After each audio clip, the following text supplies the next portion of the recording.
ओम श्री गुरुवे नमः। अज्ञानिमोहान्धे तमोपहाभ्यां विवेक वैराग्य निधे प्रधाव्यां विश्वेशतत्त्वं प्रतिबोधिकाभ्यां नमो नमः श्री गुरुपादुकाभ्याम्। ओम पूर्णमद पूर्णमिदं पूर्णात् पूर्णम् उदच्यते पूर्णस्य पूर्णम् आदाय पूर्णम् एव अवशिष्यते। ओम शांति शांति शांति।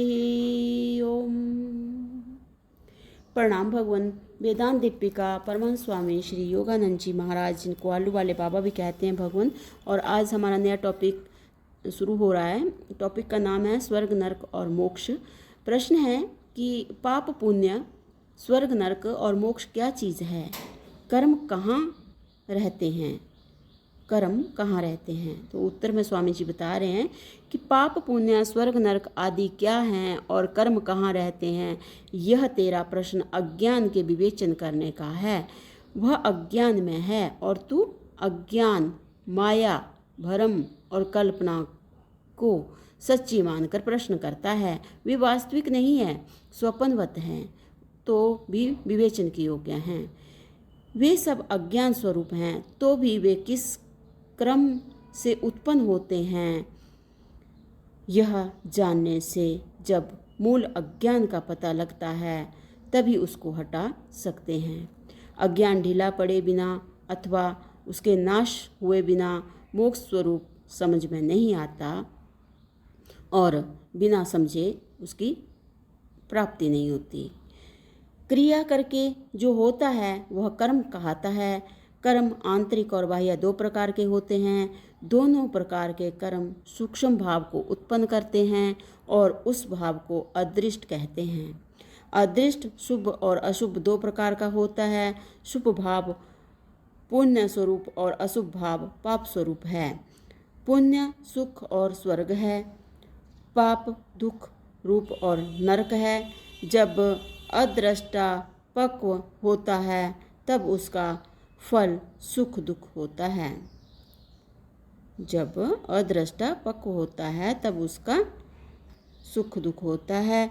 इस अज्ञान से मुक्त होकर अपने आद्य स्वरूप में टिक जाने को मोक्ष कहते हैं। अर्थात अज्ञान की मर्यादा से बाहर निकल जाने का नाम मोक्ष है। पाप और पुण्य स्थूल वस्तु नहीं है। स्थूल के संबंध से अज्ञान के कारण राग द्वेष सहित उठा हुआ सूक्ष्म भाव पाप पुण्य है। यह भाव यदि तीव्र हो तो बहुत जल्दी पक्व हो जाता है और यदि मंदा होता है तो देर में पक्व होता है। पक्व होकर जब वह फल देने के लिए तत्पर होता है तब उसे प्रारब्ध कहते हैं। वह फल दिए बिना नहीं रुक सकता। पाप कर्म कौन कौन है और पुण्य कर्म कौन कौन है, इसका यथार्थ निर्णय सहज नहीं हो सकता। सामान्य रूप से ही अमुक पाप कर्म है और अमुक पुण्य कर्म है ऐसा कह सकते हैं। जो पाप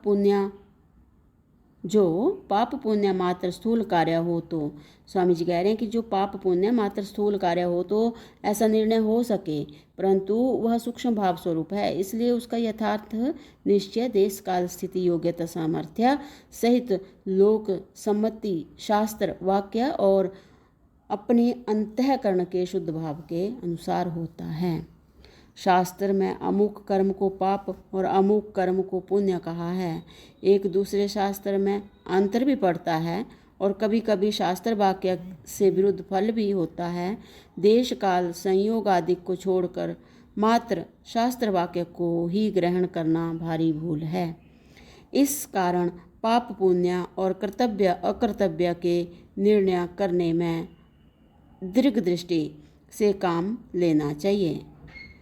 लोक सम्मति का भी विचार करना चाहिए। विद्वानों की दृष्टि में जो लोग सज्जन समझे जाते हों और जिनका व्यवहार देश काल और शास्त्र के अनुसार हो, उन लोगों की सम्मति लोक सम्मति है और अपना शुद्ध अंतःकरण उनकी कॉन्शियस कॉन्शियस के बारे में कहा जाता है। शुद्ध अंतःकरण इस बारे में कहता है। इस प्रकार तीनों बातों के ठीक ठीक मिलान करने से यथार्थ निर्णय होना संभव है। इस प्रकार तीनों बातों के ठीक ठीक मिलान करने से यथार्थ निर्णय होना संभव है। जैसे शास्त्र में आज्ञा दी है कि माता पिता और गुरु की आज्ञा के उल्लंघन करने वाले को पाप लगता है। ध्रुव, प्रहलाद और बलि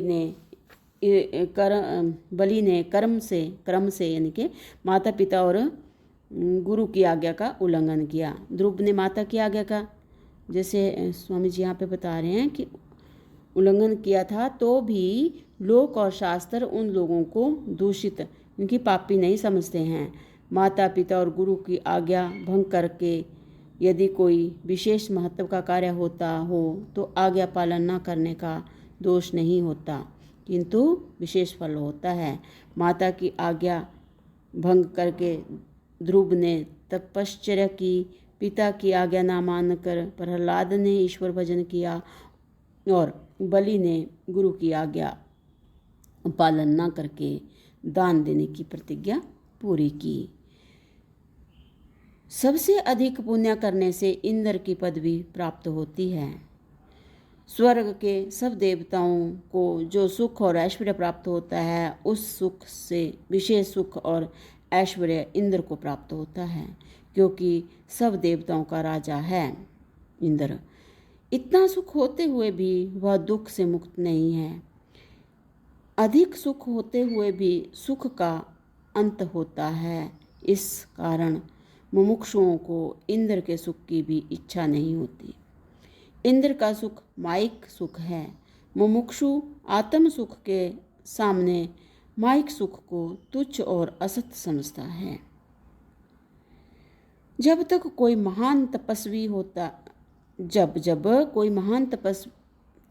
होता है तब इंद्र को अपने पद से भ्रष्ट होने की भारी चिंता लग जाती है। इस एक समय त्वष्टा पुत्र त्रिशिरा को मारने से इंद्र को दोष लगा। फिर दूसरे पुत्र वृत्तासुर से इंद्र का युद्ध हुआ। लड़ाई महान भयंकर हुई। तो भगवान इससे आगे जो है वो अगले सत्संग से कंटिन्यू करते हैं। प्रणाम भगवान। ओम शांति ही शांति ही शांति ही ओम।